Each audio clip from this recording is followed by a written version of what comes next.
Assistant Vice President of Yes Bank, Shri Deepak Sharma. Mr. Deepak Sharma is seasoned banking and finance professional with 16 odd years of experience in the domain. His core expertise lies in the SME funding solutions and association relationship. I would like to invite Mr. Deepak Sharma from Yes Bank to express his views on Maharashtra growth story and Yes Bank solutions for SMEs. Let's welcome Mr. Deepak Sharma with big round of applause. And the stage is all yours. Hi, good evening. So I am very much thankful first of all to Sanket and Amit.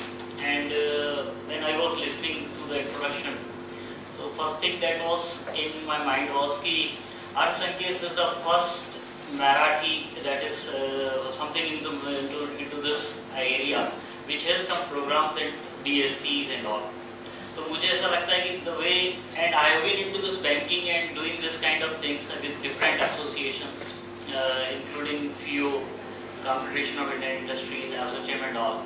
So I am witnessing first time this kind of program over here, and the way he is connecting with the small and medium sector entrepreneurs, मुझे ऐसा लगता है कि थोड़े दिनों बाद ये जो मराठी जो आइडेंटिटी है ये पैन इंडिया नेशनल आइडेंटिटी बन जाएगी.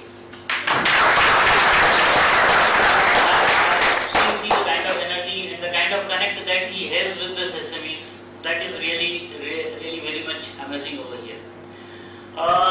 As a banker, I have been with the different banks and with the different NBFCs also. Banking as an industry is supposed to provide the working capital and the funding requirement to the micro level owners and medium enterprises, SMEs, large enterprises also. Yes Bank Limited as a company, हम लोग भी SME BSCs में we are also listed. At the same time, we also provide funding to the companies which are already listed. Pune based company को yesterday I did almost 45 crore rupees, जिनका अभी जो share है that is trading at around 535 rupees and with a turnover of around 450 crores.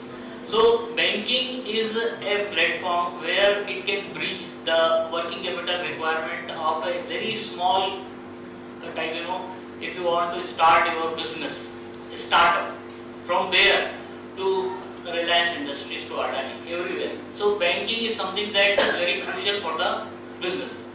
Now for startup, जब आप पहली बार कुछ सोचते हैं कि मुझे जॉब नहीं करना है, मुझे बिजनेस करना है, the first thing is आप either you want to provide some services or you want to manufacture something, that is the goods,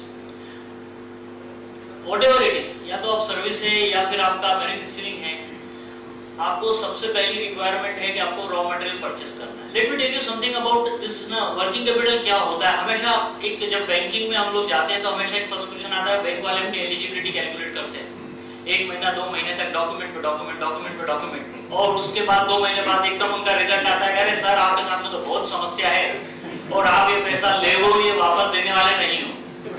This is actually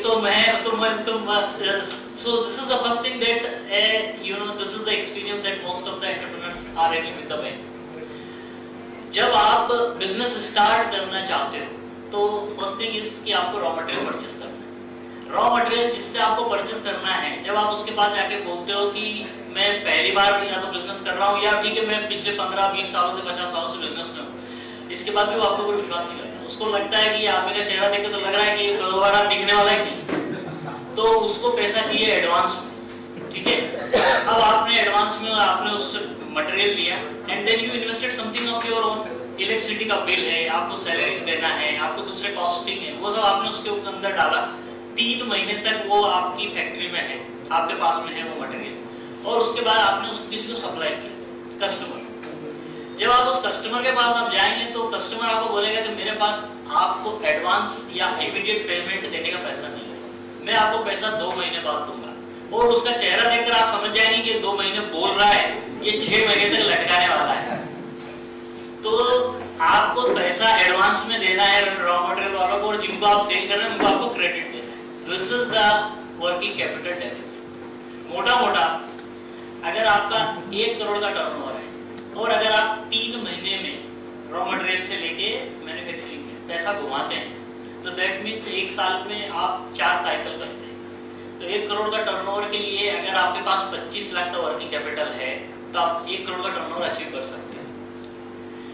अगर इससे ऊपर आपका वर्किंग कैपिटल जा रहा है तो आप मेरी बात मानिए कि आपको किसी बैंक मैनेजर की जरूरत नहीं है बताने के लिए सर मैं आपको फंडिंग नहीं कर पाऊंगा। आप खुद ही समझ लीजिए कि आपकी वर्किंग कैपिटल कोई और यूटिलाइज कर रहा है। अदरवाइज आपकी जो बिजनेस साइकिल है वो 25-25 लाख में आराम से 1 करोड़ का टर्नओवर अचीव कर सकती है। ये आपके लिए पहला साइन है। जब आप ये समझ जाएं कि मुझे पैसा बैंक से क्यों नहीं मिल सकता। कई सारे ऐसे क्लाइंट हैं जिनके लिए बैंक वाले रात को 2-2 बजे तैयार कर देते हैं कि आप घर से बाहर निकलो और मैं आपको पैसा दे दूं और डॉक्यूमेंट बाद में साइन करेंगे। ऐसे भी एंटरप्रेन्योर्स हैं। वो एंटरप्रेन्योर्स यही है, उनको ध्यान है कि हमारे को कितना डेटर्स मैनेजमेंट करना है और कैसे क्रेडिटर्स को मैनेज करना है। This is called the working capital cycle. अगर आपने इसको समझ लिया आपकी 50% बिजनेस की फंडिंग की प्रॉब्लम्स इज ऑलमोस्ट सॉल्व। आप यहाँ पर बार्गेन कर सकते हैं बैंक के साथ में।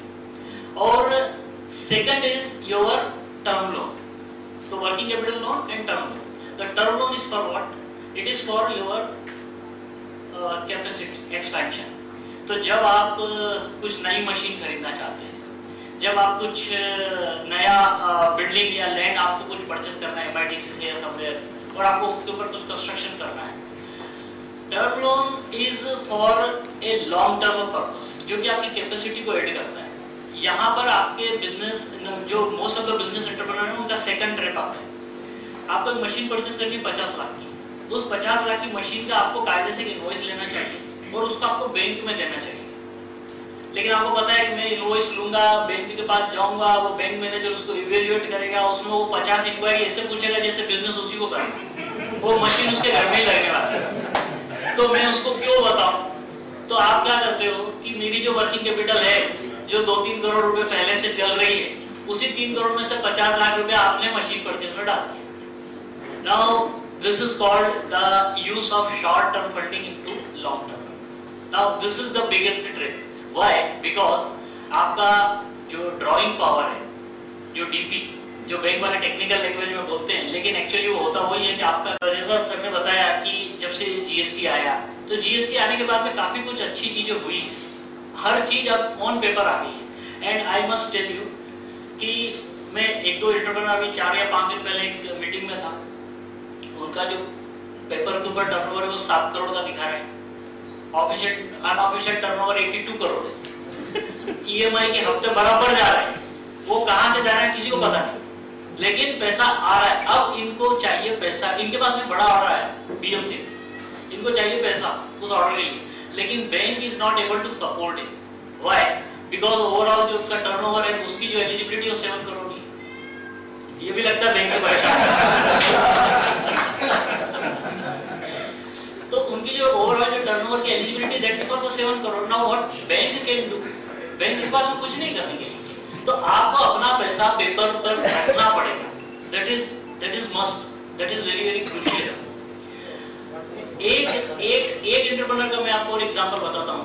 उनका जो प्राइमरी लिमिट है वो एक पर्टिकुलर बैंक में, उस बैंक वाले के साथ में उनका झगड़ा चालू, उनकी सूरत पसंद नहीं आई, तो उन्होंने क्या कर रखा है अपना एक दूसरे बैंक में एक OD अकाउंट में चालू।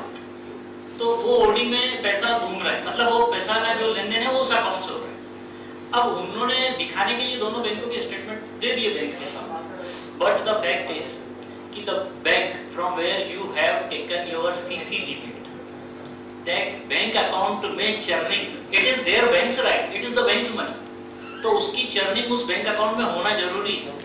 Now because just he is not doing that churning into that account in another account, bank has taken it as a negative. उनका सिविल इम्पैक्ट हो रहा है and that he doesn't, उनको पता भी नहीं कि मेरे साथ में ऐसा कुछ होने वाला है। उनका सिविल इम्पैक्ट हो रहा है at the rate of interest, जैसा बोला सर ने।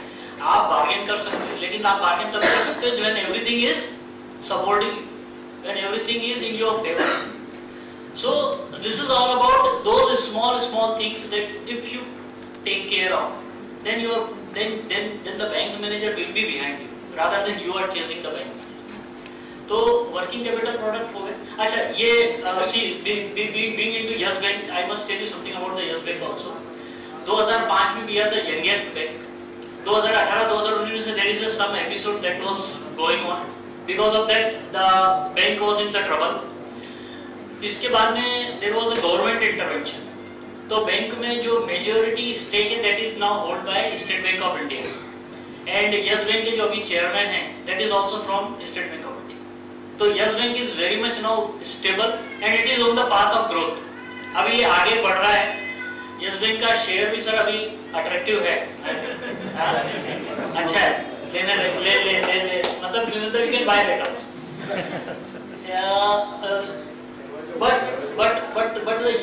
But the Yes Bank was basically aimed at large corporate sector. अगर आप हमारी पुरानी फंडिंग देखें 2005 से लेकर 2018 तक की सारी कॉर्पोरेट लार्ज कॉर्पोरेट को फंडिंग है. 12,500 करोड़ रुपए रिलायंस, 1000 करोड़ रुपए इस कंपनी को. मतलब हम लोगों ने एमएसएमई लेंडिंग नहीं किया कभी भी. रिटेल बैंकिंग में भी have never been into that. तो हमारे जो प्रोडक्ट है वो सारे लार्ज कॉर्पोरेट को डिजाइन है. Now with this intervention by the government we have specifically asked कि अभी आप लार्ज टिकट नहीं करेंगे. Now you need to do only on MSME funding. Therefore I am here. MSME funding. तो इसका फायदा क्या होने वाला है कि जो लार्ज स्केल के लिए जो प्रोडक्ट हम लोगों ने बनाए थे, they are now available to MSME lenders. For example, there is one product called loan against import. जो लोग आप में से कोई एक्सपोर्ट इंपोर्ट में है यहाँ पर? How many people are into export import? So अगर आप एक्सपोर्ट इंपोर्ट करते हैं तो इंपोर्ट के लिए जब आप पैसा बाहर कंट्री के बाहर भेजते हैं तो उसमें बिल ऑफ एंट्री का एक कंसेप्ट होता है कि बिना बिल ऑफ एंट्री आप पेमेंट नहीं कर सकते क्योंकि ये फॉरेक्स फेमा के वायलेशन हो सकते हैं. लेकिन yes bank being a large corporate lender, हम लोग बड़ी कंपनियों को लेंडिंग करते हैं तो उनके लिए कुछ छूट मिलना चाहिए बड़े लोगों को. तो there is one product called loan against import जिसमें हम लोग इंपोर्ट के अगेंस्ट में एडवांस से एक्सटेंड करते हैं. No other bank is doing that. Second is up to 50 crore आपका टर्नओवर है तो उसमें आपको कोलेटरल का जरूरत नहीं है. Up to 5 crore that is CGT MSC government of India की स्कीम है. लेकिन 50 करोड़ से ऊपर अगर आपका टर्नओवर है तो yes bank has very unique product which is not with any other bank. अगर आपका टर्नओवर 50 करोड़ के ऊपर है, यस स्ट्राइक हमारा एक प्रोडक्ट है जिसमें 5 करोड़ तक का अनसिक्योर्ड कोलेटरल विदाउट कोलेटरल हम लोग आपको फंड कर सकते हैं. That is on the same rate of interest what your CC working capital rate is there. So these are something very unique product by the Yes Bank. Rest other thing you can note down my contact number and mail ID. You are most welcome to connect with me. And I once again thank to Amit ji and Tisa Kulkarni sir के साथ भी we had some relations past also and we are looking forward to have some more events with Amit ji.